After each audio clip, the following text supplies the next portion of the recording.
Ladies and gentlemen, would you please welcome Andrew Denton and Mr. David Coverdale!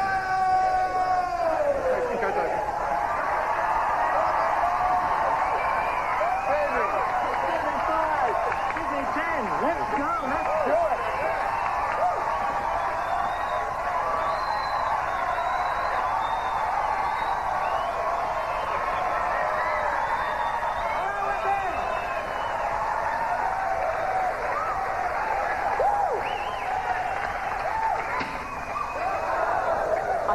Oh, yes, yes.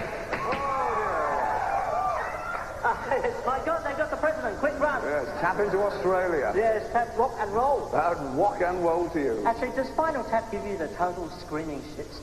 Yeah, it frightened me to death. Yeah, really. No, A bit close to the bone. It's going to be very hard to do an interview after build up like that, but we'll try. Slightly, yeah. That was really effective stuff, wasn't it? Yeah, it was. It certainly worked. How you doing?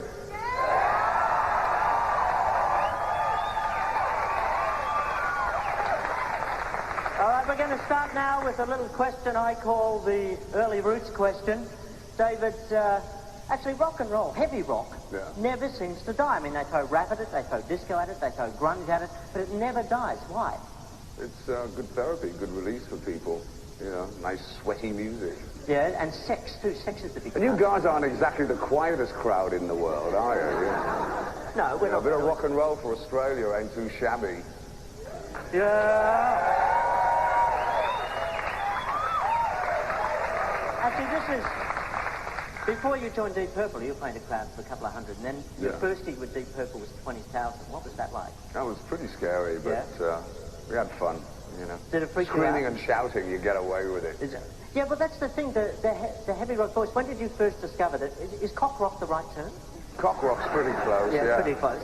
It's basically, at the beginning, trying to imitate all the R&B and the blues singers. Yeah. You know, going, well, if they can sound like that, why can't I? You know, so but giving it a go, and then competing, of course, with all of this shit. Yeah. You know. We spent a lot of money on this shit, thank you very much, Dave. When did you first discover you could hit those notes? When a vicar tried to bribe me with 5 shillings to sing in the choir, that was before, of course, it was bastardized with scotch and cigarettes. Fires? And all this stuff. Yeah. So you went for the big note, did you? Was it this the end of Casablanca? Yeah, it was. This don't amount to a hill of beans. Oh, yes, indeed. Can you hit one of those notes now? I couldn't, no. I'm fighting a flu, actually. Really? Yes. Not even a one. Wow! Is that it? Andrew Denton, opportunity knocked. Thank you very much. The other thing, I'm a bit hot here. Can we have a towel, please? I'm a bit hot, thanks. The other thing that always amazes me is the... would you care to share? What's in it? What's in it? Just my sweat. Just be worth the towel that sweated in one day. Like a Tom Jones ploy. Oh, really? Yeah. Where are the knickers? Come on. The microphone technique, do you actually practice I used to use one of these boom stands years ago, swinging it around and stuff. Actually, when I was here first, 20 years ago. Oh, my God. I was doing a signing at a place called the Cobra Club tonight. And really nice. Yes, a couple of old Cobras in tonight. And this girl was there signing and to Estelle, and she said, oh, welcome back to Australia. And I went, oh, it's great. She said, oh, my dad was at your show. Well, we've never had... Splendid stuff. We've never had a heavy rocker hit 60 yet. The world has never seen a 60-year-old heavy rocker. The Stones are getting up there. Yeah, they're getting damn close. What are you going to do when you're 60? Oh, I don't know. I didn't think I'd be doing this past 30. God knows. I don't know. I think it's the songs. I don't think it's anything to do with fashion or whatever. As long as I'm writing tunes that people enjoy, I think they'll turn out. But can you keep that performance level up? Because I don't know about the physical side, you know. There's bits and pieces that go in now and again. Which bits? The odd bits. The odd bits? Yeah. What are the odd bits in your book, David? The uneven bits. The uneven bits. You used to say that Whitesnake in the mid-80s were a bit like corporate rock. You were a bit disappointed with how it was Well, it turned in that, yeah. It got a bit rock? roller coaster ride. It was like a roller coaster. It was hard to get off. It was every day. Business was going bizarre. It was incredibly successful. And you're thinking, Jesus, you know, we must be doing something right. But it wasn't necessarily musically right. You know, it was just I a don't particular understand time. the corporate rock. The MTV thing scored at the same time, mass audience in the States, which was really the last place for me to conquer. the States saved me about 3 to 5 years road work, you know, touring across the vastness of it. Just doing MTV and things Doing like a couple of videos. So when you get into the corporate rock mode, is that like bland out? Is that what you felt it was for you? Well, at the end of it, yeah, when I had time to take stock and go, this isn't the reason I got into it. The reason I got into it very simply was to express myself. That was it. Yeah. You know. And the women. And the women. Yeah. So this is why it's called cock rock.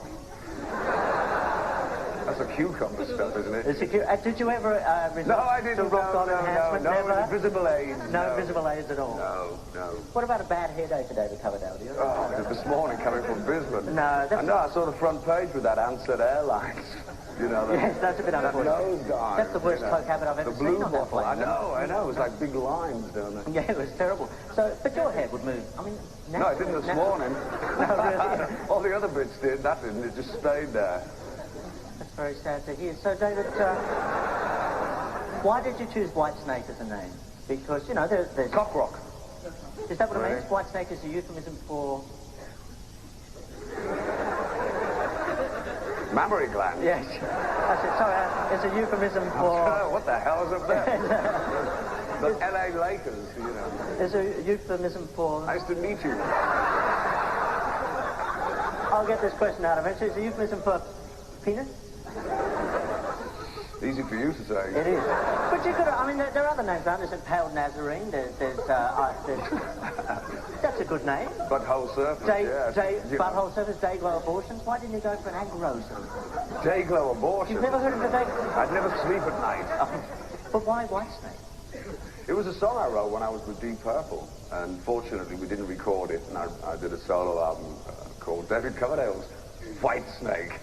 You know, and it stuck. And it stuck, the Whitesnake. It stuck, yeah. Well, David, we've learned so much about you tonight. Yes, you have indeed. I have been Andrew Denton, and this has been David Coverdale. Come with me.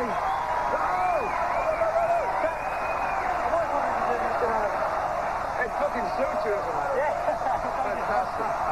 Fantastic, you guys. What do you reckon, David? An encore? A pleasure. An encore. We'll do the tour, David. Come on.